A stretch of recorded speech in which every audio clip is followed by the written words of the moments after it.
예, 3교시 진행하겠습니다.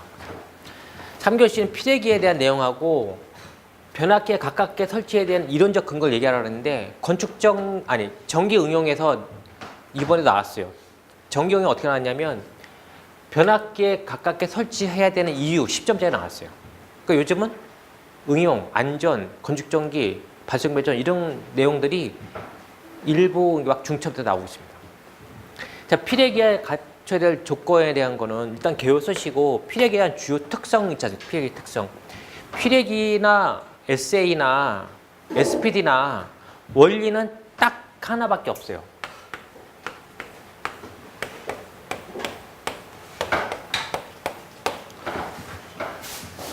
이게 뭐냐면 피레기나 SA나 SPD는 처음에는 절연 상태예요. 절연 상태.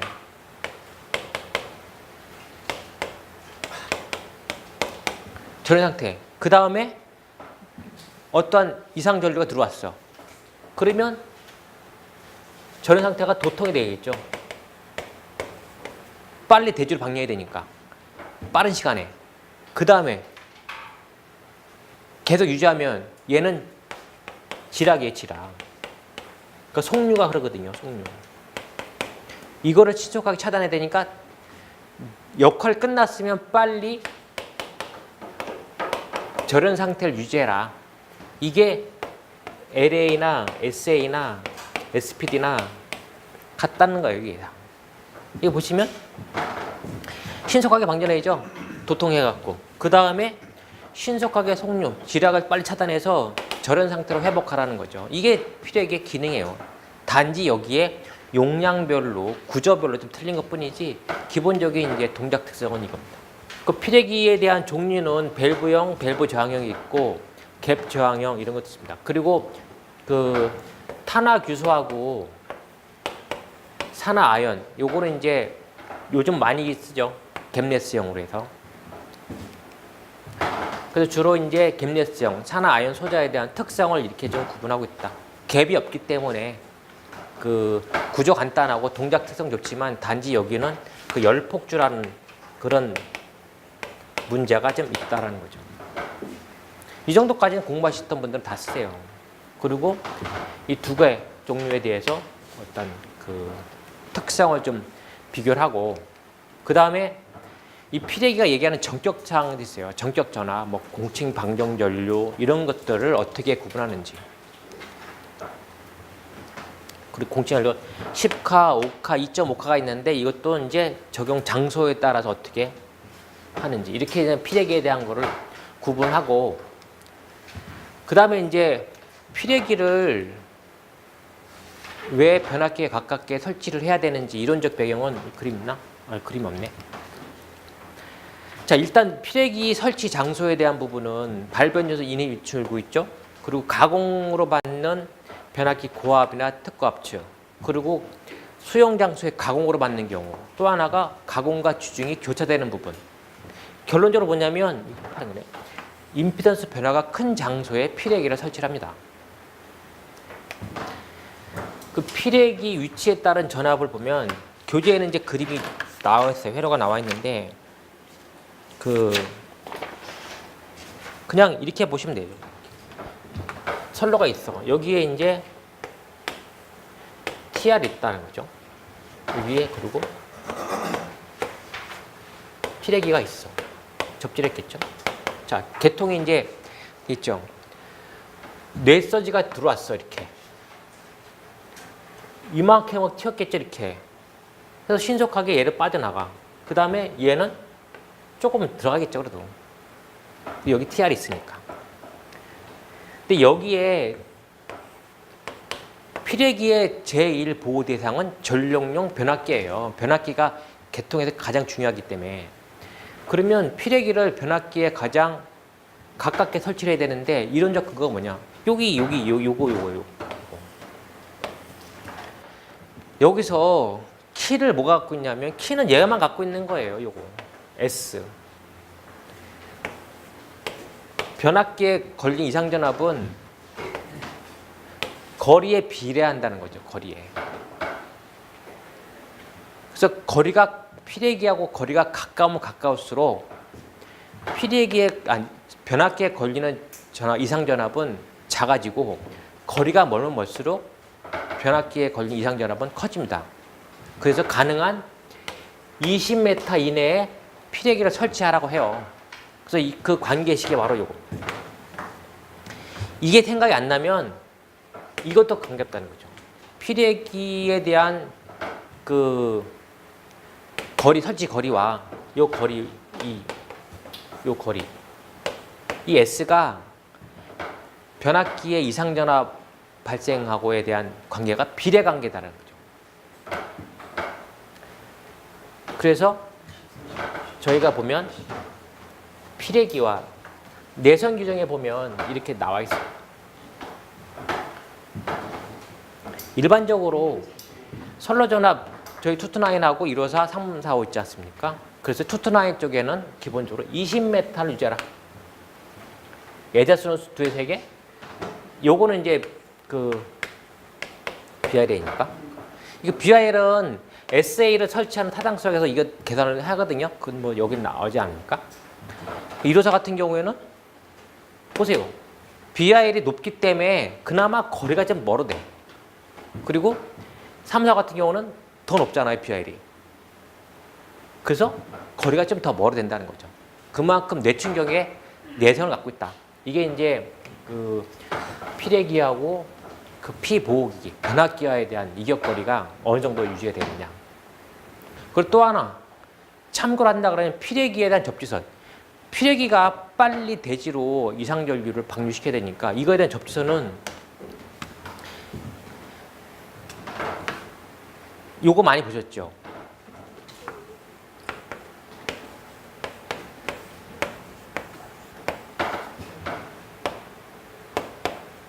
이 공식, 피뢰기 접지선 공식 이거 많이 나와 있어요. 근데 여기서 하나 빠진 게 있어요.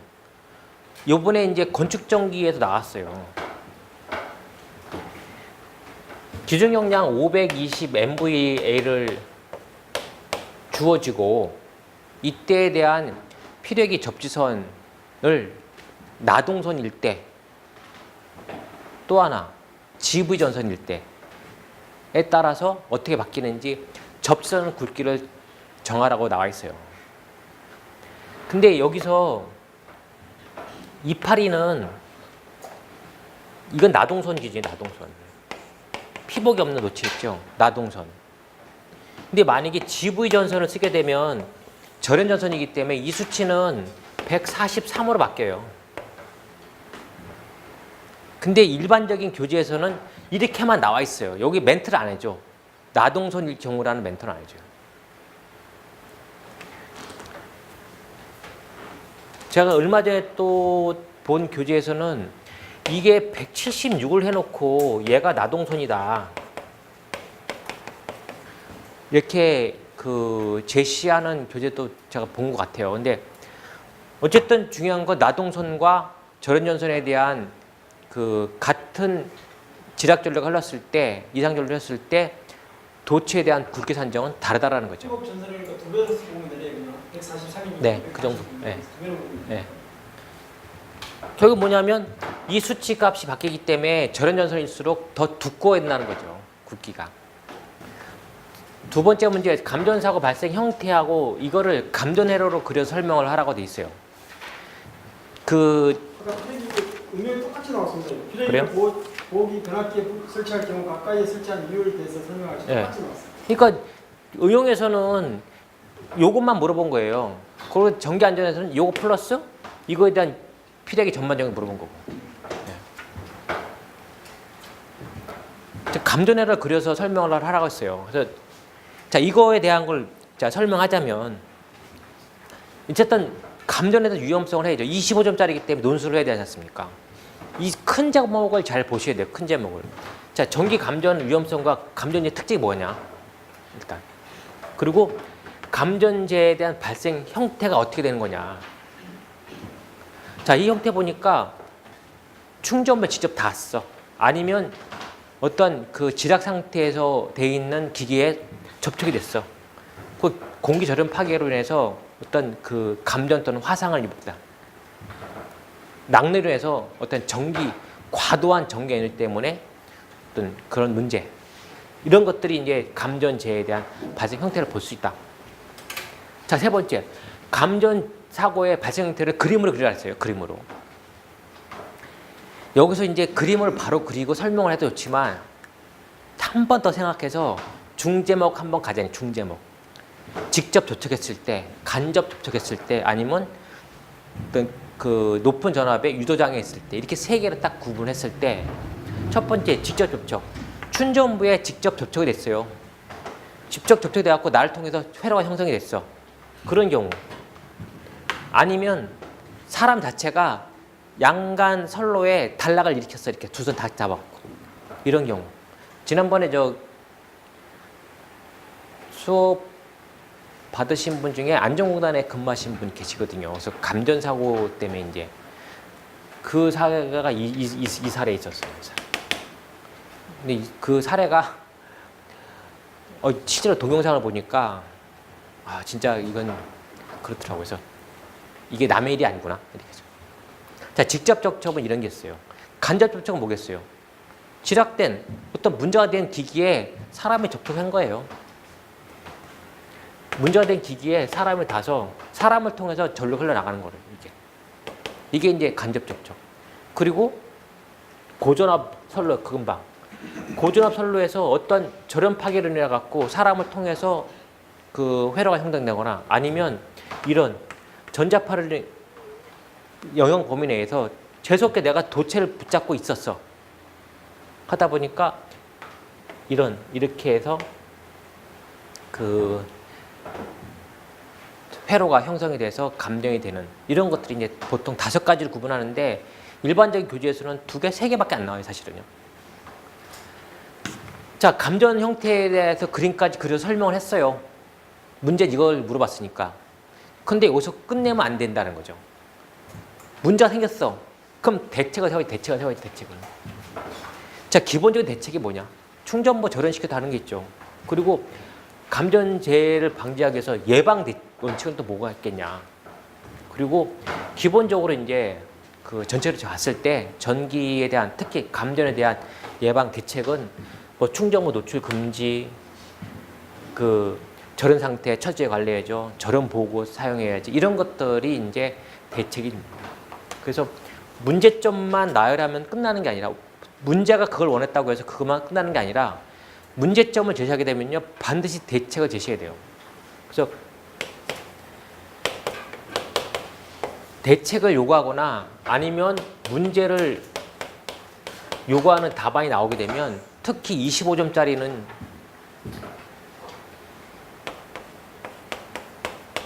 문제가 뭐냐? 문제점이 뭐냐? 자, 문제점이 있어. 그럼 이거에 대한 원인이 뭐냐? 그리고 앞으로 이거에 대한 대책이 뭐냐? 최종적으로 관리 어떻게 할 거냐? 이게 다 나와야 돼요. 25점짜리는. 내가 만약에 문제점을 물어봤어. 그러면 자, 문제 제시했어. 그럼 이 문제점은 원인이 뭐였었고, 이 원인에 따라서 대책이 뭐였고, 앞으로 관리 어떻게 할 거다. 이렇게 해줘야 제대로 된 25점짜리 기술사 답안이 나오는 거예요. 여기 보시면 발생 형태만 하라 했잖아요. 했어. 여기까지 했다는 거죠. 했어. 문제가 있다. 또 감전이 왜 위험한 건지도 설명을 다 했어. 그럼 나오지만 할게. 기술사로서 뭘 제시해야 되냐? 대책을 제시해야 된다는 거예요. 대책. 이렇게 답안을 좀 구성하실 필요가 있어요. 그 캐패시터에 대해서 역률 개선 효과, 과진 상시 문제점, 제어 방식에 대해서 3가지를 분류했는데, 이렇게 되면 기본적으로 이거에 대한 대제목 갖고 다 설명을 하셔야 돼요. 그래서 일단 콘덴서, 캐패시터가 뭐냐? 그리고 주로 우리가 역률 개선용으로 하는데, 얘가 역률 개선용의 원리가 뭔지 간단히 언급하시고, 간단하죠? 이런 피상에서 이게 이제 무효 전력 아닙니까?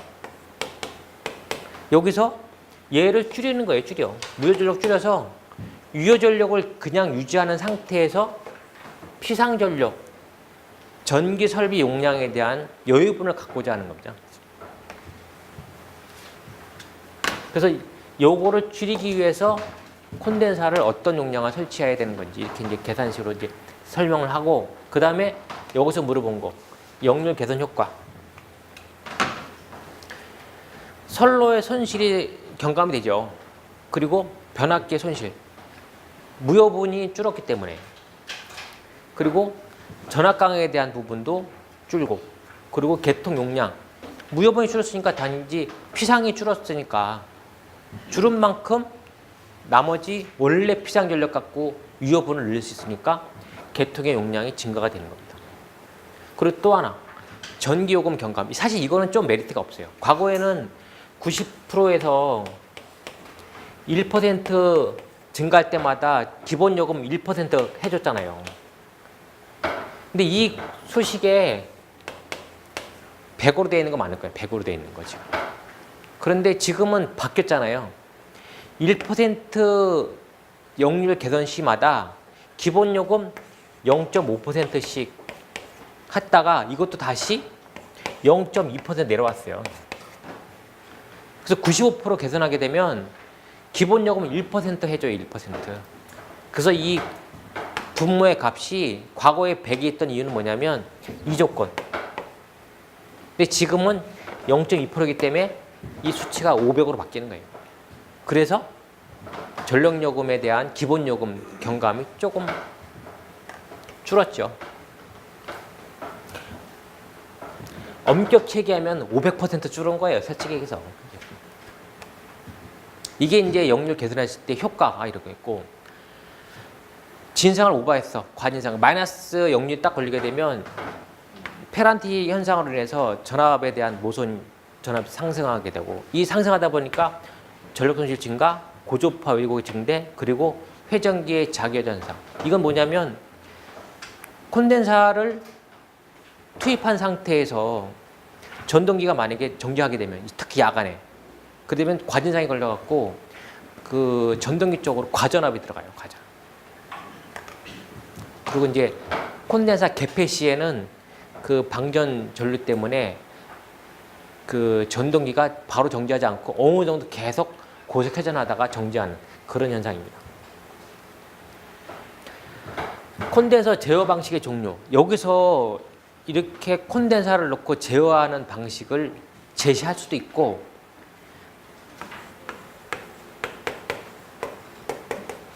역률 제어 방식을 제시하는 분도 있어요.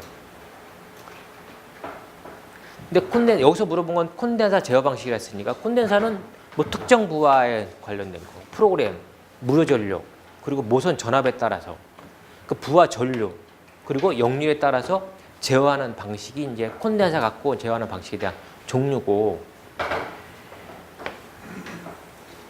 문제를 여기서 제어 방식이니까, 야 혹시 그 콘덴사 역률 너무 심도하게 고민해 갖고 역률 제어 방식으로 가시는 분도 있어요.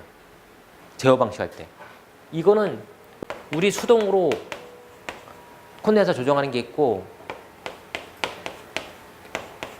자동 역률 조정기도 있죠. 그리고 SVC도 있고 SVG도 있고, 그리고 조상기도 있고, 이런 것들이 이제 역률 제어 방식이에요. 그러니까 얘하고 얘는 조금 상이하는 거죠, 사실은. 그래서 지금 여기서 물어본 거는 콘덴사의 제어 방식이니까 이 표에 나와 있는 것처럼 이런 제어 방식으로 하는 게 맞습니다. 그래서 그 콘덴사를 놓고 각각의 소스를 받아서 어떻게 제어한다. 이렇게 이제 이거는 뭐 그림까지는 안 그리세요.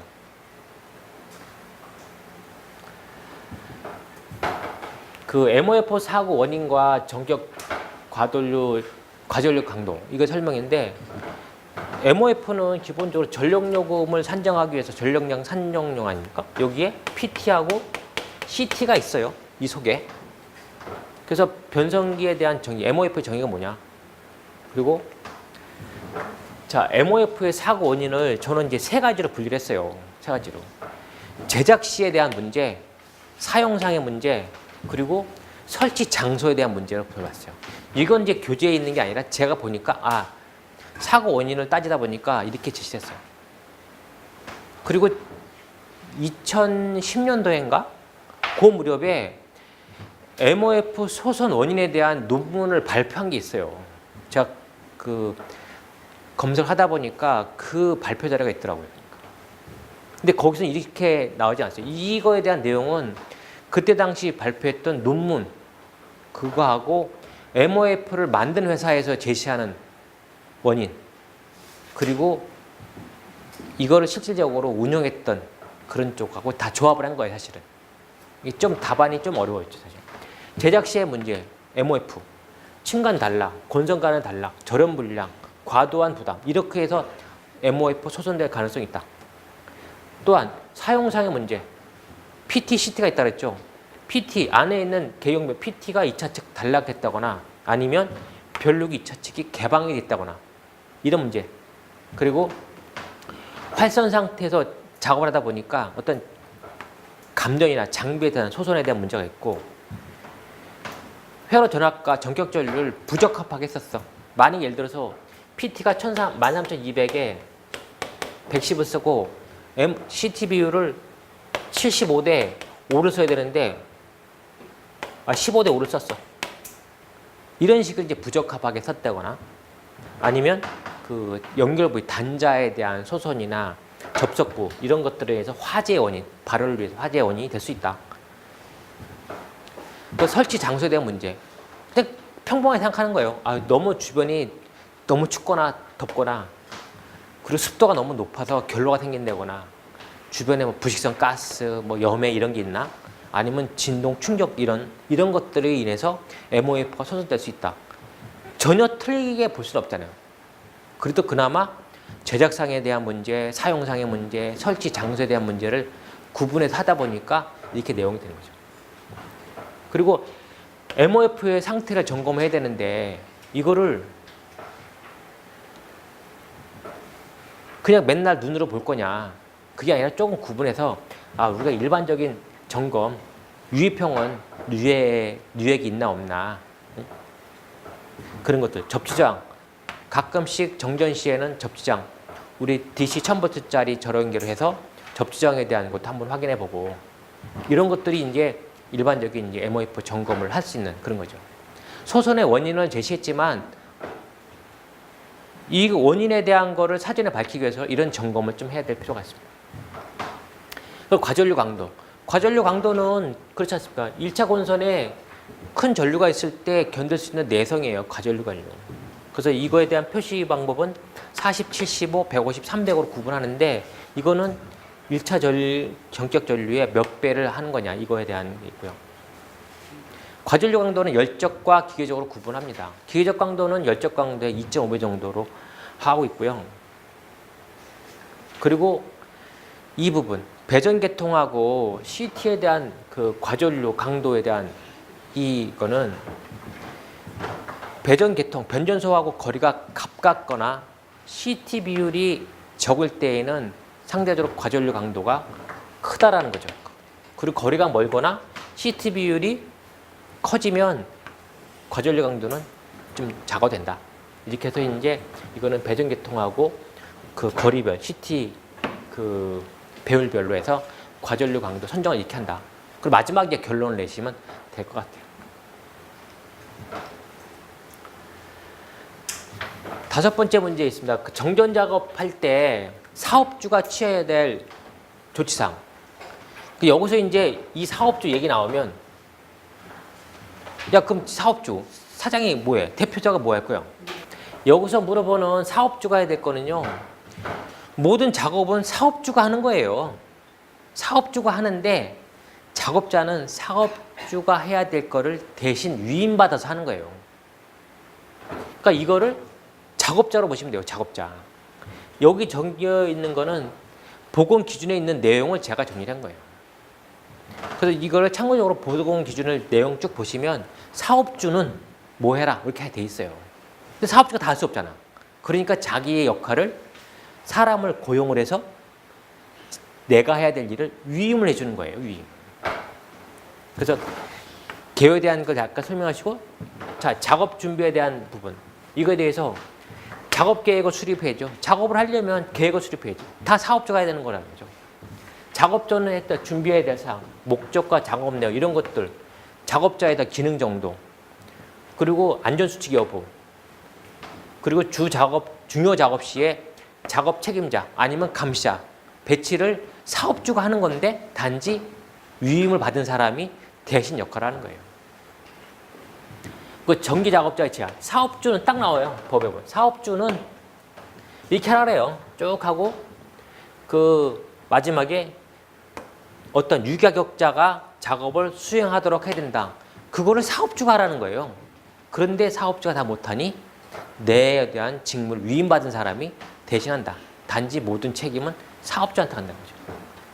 그 작업자의 제한에 대한 내용. 그리고 정전 전로에서에 대한 전기 작업, 뭐 충전부 접근하지 마라, 뭐 이런 거 있지 않습니까? 이것도 보시면 시작이 사업주는 이랑 딱 나와요. 시작할 때. 그래서 이건 실질적으로 법문을 보시면 그렇게 나옵니다.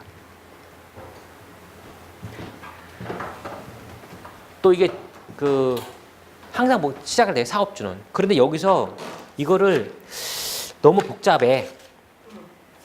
이래서 이거를 이렇게 정전 작업하기 때문에 그 ISA에 대한 5대 원칙이 있어요. 정전 작업 5대 원칙. 그게 뭐냐면 처음에 전원을 차단해. 두 번째, 투입을 방지해야죠. 세 번째, 진짜 이게 무전압됐는지 확인을 해야죠. 네 번째, 접지 용구로 달라 그래. 다섯 번째, 그 작업 장소에 대한 보존. 쉽게 해서 감시자를 배치해. 이게 그 ISAA 얘기는 5대 정전 작업에 대한 수칙이에요. 5가지가. 이렇게 놓고 푸셔도 관계없다라는 거죠. 이것도 다 사업주가 해야 될 일인데 그거를 작업자가 대신하는 거라는 거죠. 이렇게 내용을 푸셔도 관계없어요. 근데 아까 나온 것처럼 이런 거 있지 않습니까? 투입 방지할 때 로또 생각나시죠? 조작 못하게 하는 거니까. 이런 것들이 이제 포함을 해서 이런 식으로 또 풀으셔도 관계없다라는 거죠. 마지막 문제죠. 3교시에 이 저압이죠. 저압. 전압이 아니라. 이 캐스케이딩 보호 방식에 대한 설명인데, 일단 저희가 저압 계통에서는 보호 방식이 이제 보통 선택 차단 방식과 캐스케이딩이 있고 전 용량 차단 방식이 있어요. 세 가지로 이제 구분을 하고 있는데, 이거 다 어떠한 그 목적은 안전을 위한 목적이기 때문에 잘 조합을 해서 우리가 뭔가 좀 경제적과 신뢰성을 감안한 이런 보호 시스템을 구축을 해야 된다. 이렇게 하는 거죠. 자, 캐스케이딩을 물어봤으니까 캐스케이딩에 대한 걸 먼저 언급해야죠. 이 차단 방식은 이 그림 다 그릴 필요 없어요. 근데 하나, 이 정도만 해도 그런 게 없어요. 뭐겠어요? 어떤 단락사고 났을 때 이 주차단기, 이 차단기가 동작하지 않더라도 주차단기, 얘가 동작을 하라는 거죠. 모든 그 고장 전류에 대한 능력을 다 갖고 있으면 돈이 다 비싸지니까 어느 정도 큰 전류는 네가 안 하더라도 얘가 신속하게 할 수 있게끔 하는 방식이 이제 캐스케이딩 방식이에요. 보시면 단락 전류가 이 B2의 차단 용량보다 큰 경우에는 주회로 쪽 빨리 얘가 차단을 시켜라. 단지 여기에 이제 단점이 있겠죠. 뭐냐면 이게 사고 났어. 얘가 동작을 안 해. 얘가 동작을 했어. 그러면 여기 걸린 선로는 다 정전이 되니까 파급 사고. 이게 이제 하나의 단점은 있어요. 그래서 이게 기회적 강도, 열적 강도들이 보정이 돼야 되고, 그리고 선택 차단 방식하고 전 용량 차단 방식하고는 거의 개념은 같아요. 사고가 났어. 그러면 이 차단기가 책임지고 차단시키라는 거예요. 차단 능력 갖고 있어라. 단지 돈이 많이 들어가겠죠, 이제. 신뢰성에 대한 부분, 파급 사고에 대한 신뢰성은 향상되지만 기본적으로 경제적으로 좀 문제가 된다는 거죠. 전 용량이 선택 차단하고 거의 같습니다. 그래서 이제 그 전 용량이든 선택 차단이든 이거를 캐스케이딩하고 좀 비교해 보는 거죠. 이렇게. 그 장단점이나 특징, 경제성 이런 것들을 좀 비교표로 해서 한번 정리하고 그리고 결론은 어떻게 하겠습니까? 캐스케이딩을 해봤는데 결론은 어떻게 하겠어요? 첫 번째, 사고 전렸을 때 신속하게 후비 차단기가 동작할 수 있는 시스템을 갖춰갈 필요가 있다. 두 번째, 그렇게 하다 보니 금액적으로 워낙 부담이 크다 보니까 파급 사고가 일어나더라도 피해가 좀 적은 장소. 그 정도 좀 선택해라. 예. 만약에 파급 사고가 나갖고 피해가 더 커. 차단기 값보다 더 커. 그러면 캐스케이드 하면 안 되죠. 예. 그런 것들은 이제 결론적으로 좀 맺는 거죠. 이번에 시험 보신 분 중에 4교시가 가장 어렵다고 말씀하세요. 4교시가. 그래서 그 AS에 관련된 문제는 응용에서도 나왔어요. 지난번 112회 때 나왔어요. 예. 그래서 이거에 대한 기능하고 보호 협조하고 설치 장소에 대한 거를 물어보는 게 나왔습니다.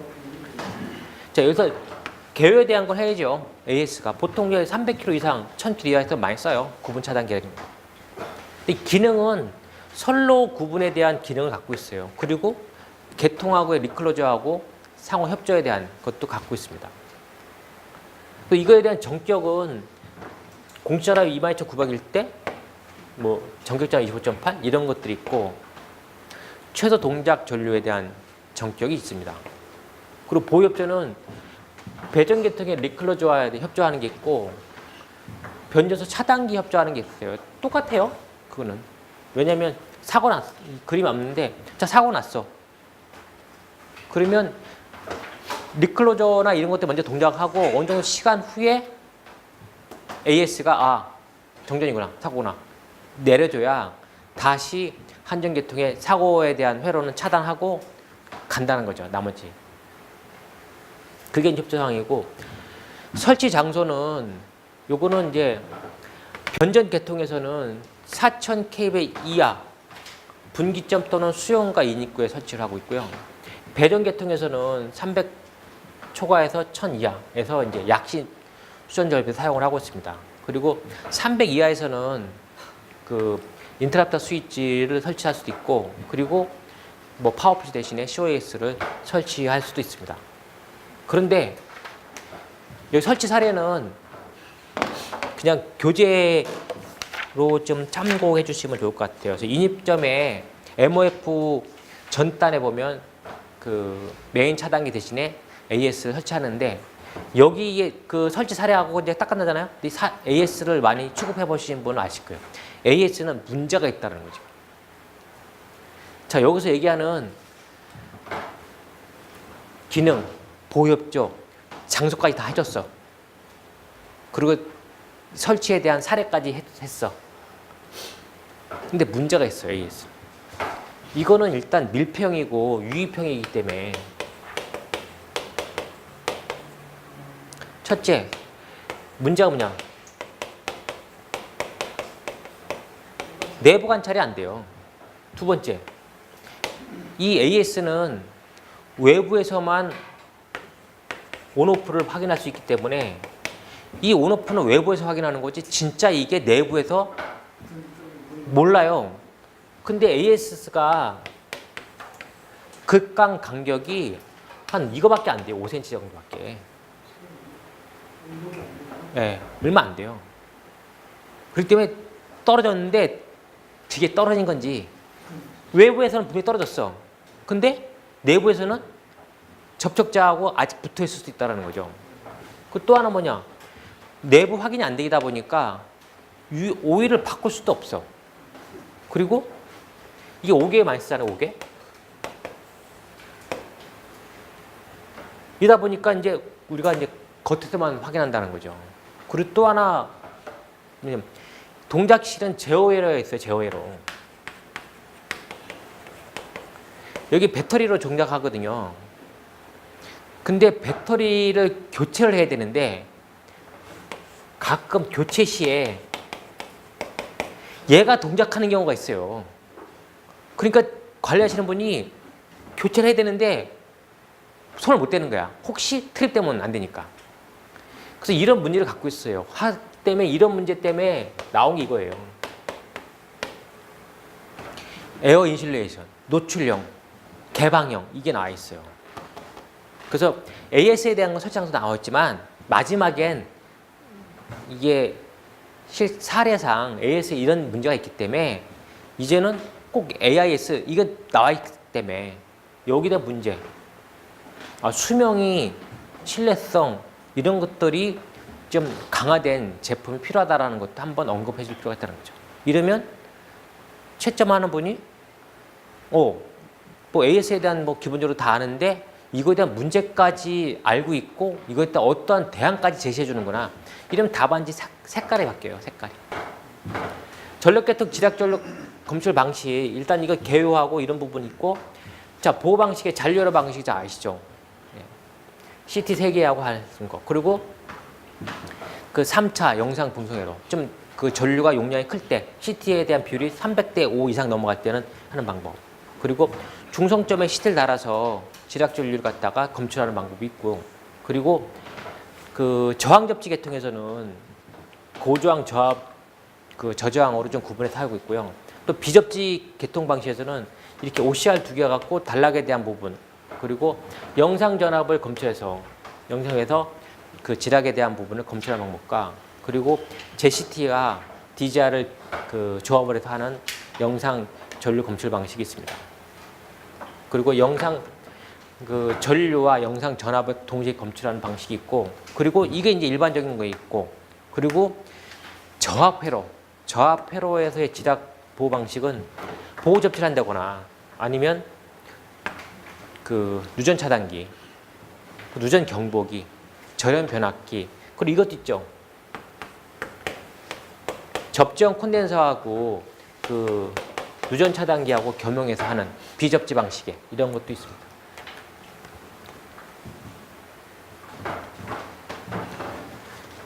4의 3번 문제는 전기설비 사고 원인 중에 자 예방 대책으로 자연원 열화했을 때, 과부하했을 때, 수분 및 분질했을 때, 낙뢰했을 때 이 각각 항목에 대해서 예방 대책을 한번 설명해 봐라. 자 일단 개요에 대한 건 그 같이 치고죠. 자 원인별 예방 대책했을 때 4가지를 딱 정해줬어요. 그래서 저는 어떻게 했냐면 자 자연열화 다 구분하는데 정의와 원인과 대책을 구분했어요. 각각 항목으로. 그래서 자 자연열화는 뭐겠습니까? 시간이 오래 가면서 절연성이 떨어지는 거죠. 자연열화. 원인은 뭐겠습니까? 시간의 변화에 따라서 기계적, 전기적, 환경적으로 성능이 떨어지는 거예요. 혹시나 이상전압 아니면 경련 변화에 따라서 절연체에 대한 그 열화 등 이런 것들이 자연에 대한 문제고 대처는 뭐겠습니까? 원인이 나오면 무조건 대책 나오는 거예요. 자 보세요. 기계적, 전기적, 환경 성능 정화됐죠. 그러면 대책은 뭐겠어요? 얘 강화시키면 되죠. 강화를 시켜. 그리고 재질도 내구성하고 설치 환경 개선해. 원인이 나오면 무조건 대책은 나오는 거예요. 과부하. 열이 많이 나죠. 그게 주울 법칙에 따라간다는 거죠. 원인은 뭐겠습니까? 과부하는 발열. 방열과 발열의 관계가 깨졌다라는 거예요. 얘가 더 크다라는 거지, 발열이. 그러니까 과부하, 열난다는 거예요. 차단기 용량의 과대야. 얘는 케이블은 50A 적정 용량이고 사고 전류가 만약에 65A 걸렸어. 근데 차단기가 225짜리 걸려 있어. 그럼 얘 동작하겠어요? 그래서 차단기 용량이 너무 과다하다. 아니면 노후기 있었다거나. 그 대책은 적절하게 하라는 거죠. 용량도 그렇고. 수분 분진, 트래킹 생각하시면 돼요. 금속성에 대한 먼지 이런 것들이 수분성 있는 먼지들이 절연체 표면에 닿아서 도전로 형성을 해서 나타나는 게 이제 그 원인이고 그리고 이게 대책은 뭐겠습니까? 케이블 제작할 때 건식 방법, 물슨 같은 약품으로 쓰지 말고 건식 방법. 아니면 그 주변 청결을 유지해. 이런 방법들이 이제 대책이고요. 낙뢰는 기본적으로 있지 않습니까? 정정 일정이잖아요. 또 구름과 대지 사이에 방지되는 거. 원인은 직격, 유도, 간접내 이런 것들이 있습니다. 그림을 약간 참고적으로 표시를 한 거고 대책은 뭐겠어요? 낙뢰니까 외부 피레 시스템 잘해야지. 접지 잘해야지. 필요하면 전력계통에 LA, SA 설치해야죠. 그리고 그 LPZ 그 존에 따라서 SPD를 설치해야 되고 등급별로. 그리고 기기별 바리스타 소자. 바리스타는 과전압을 검출했을 때 그 LA나 SA나 SPD처럼 도통했다가 절연시키고 하는 소자가 아니고요. 이렇게 걸려 있어요. 바리스타는. 평상시에는 이 상태가 절연 상태예요. 절연 상태. 여기 이제 휴지가 있겠죠. 이렇게.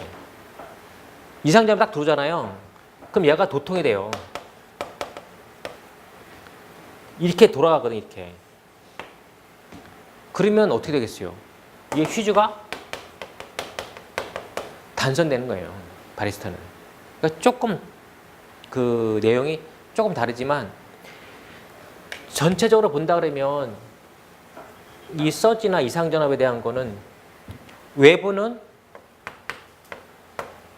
필에 침입하겠죠. 내부로 들어와서 전력계통 라인은 LA가 있죠. 그리고 변압기, 특히 V12 쓰는 몰드 변압기는 개폐서지 때문에 SE에 설치하죠. 그리고 기기보호학에서 SPD를 하죠. 이건 다 선로에 관련된 거고 기기를 봤을 때는 그 바리스타 설치하는 거예요. 그러면 그냥 만약 앰프다.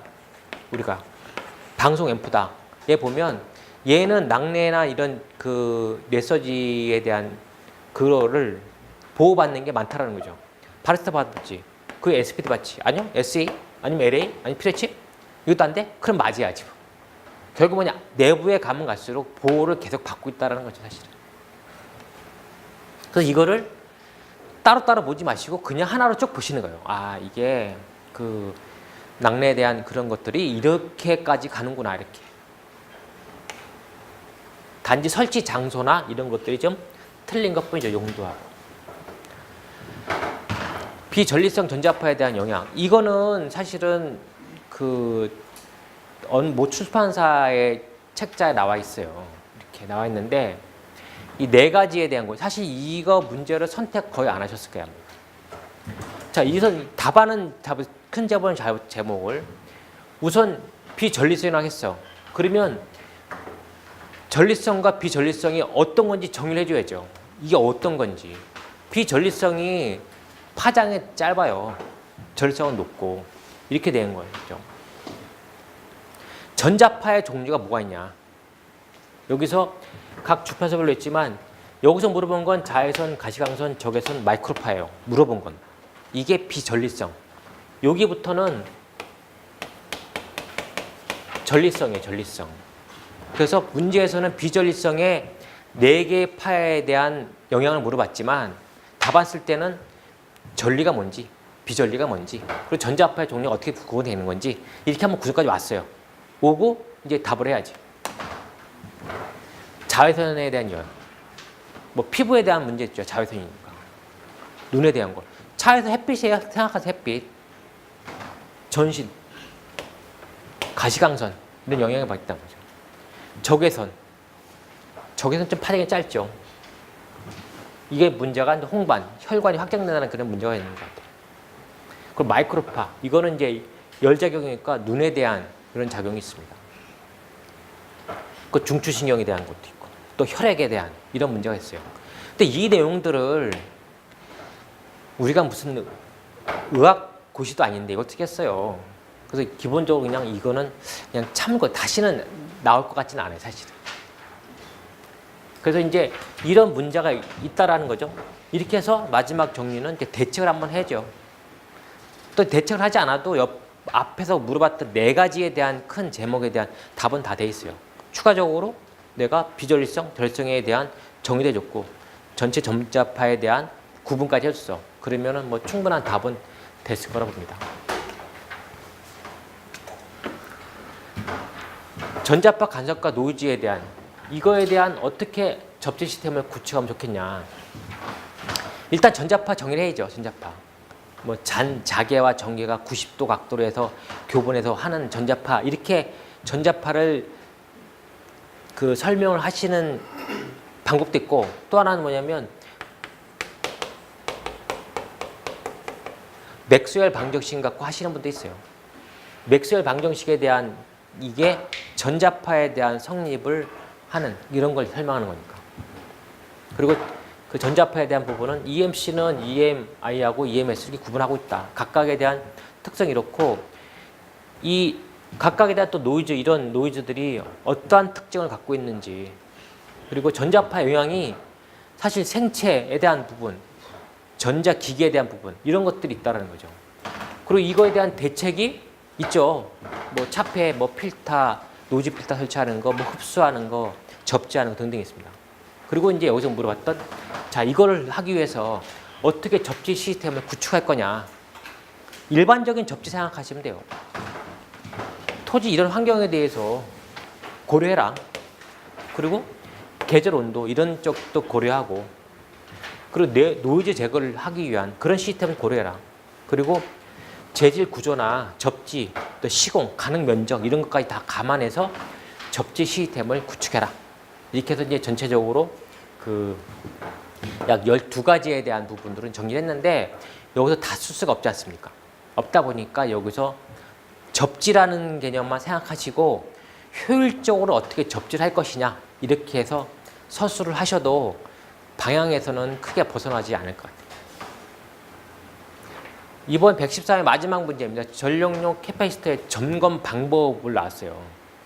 여기서 이거를 이상식 검출 방법으로 하시는 분도 있어요.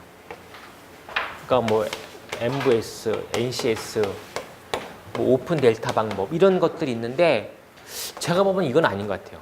점검이라고 점검.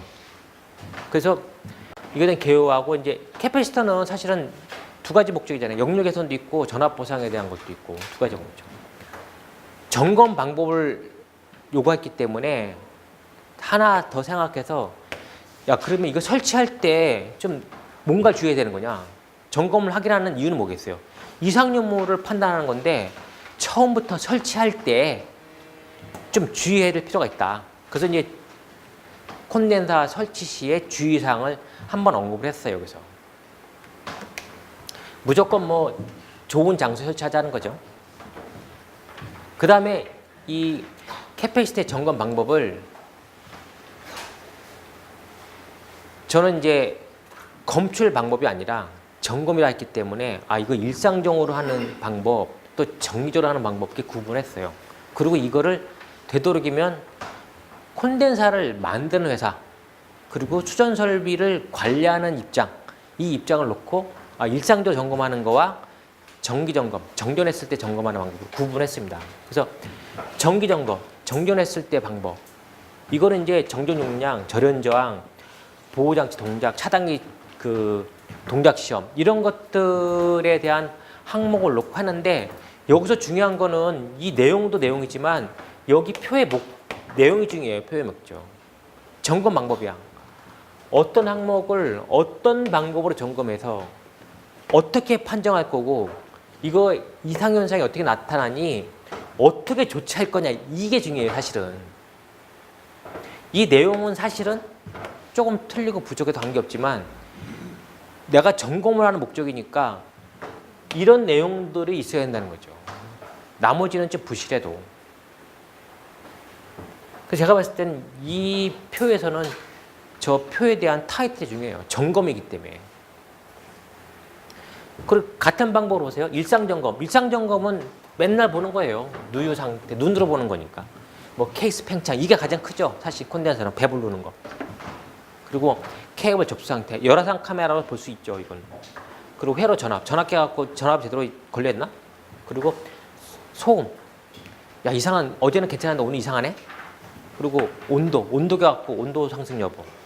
나머지는 이제 관리 상태죠. 뭐 먼지 없애야 되고 뭐 이런 것들을 점검하는 게 일상 점검인데 보통 항목과 어떠한 방법이냐, 어떻게 판정할 거냐, 그리고 이게 나타났을 때 어떤 현상이 나타났냐, 그리고 조치를 어떻게 할 거냐. 이게 사실은 되게 중요한 얘기죠. 그래서 마지막 결론은 어떻게 하겠어요?